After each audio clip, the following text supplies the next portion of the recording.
నేను ఒక ఛాలెంజ్ చేస్తున్నాను రా. పేతురు 3వ అధ్యాయం 3 నుండి 4 వరకు, తిమోతియస్ 2వ అధ్యాయం 9 నుండి 10 వరకు చదవరా. కొంచెమైన క్లారిటీ వస్తుంది నీకు.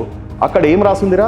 స్త్రీలు అతిగా అలంకరణ చేసుకోకూడదు అని ఉంది తప్ప మల్లెపూలు పెట్టుకుంటే బజార్ వాళ్ళని రాసిందా రా బేవకు?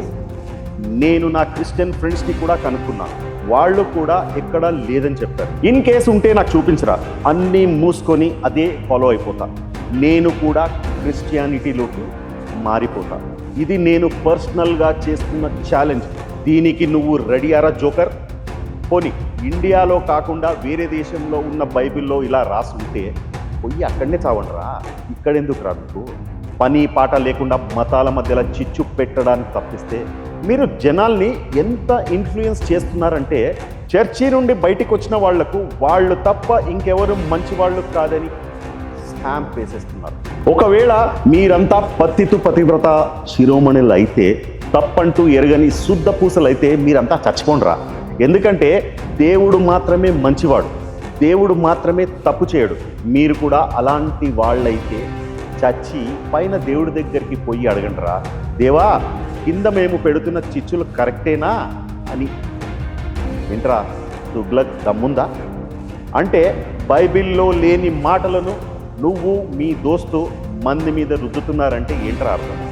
ఇక్కడ జనాల మధ్య అంతర్గత కలహాలు, మత విద్వేషాలు రేపుతున్నారా?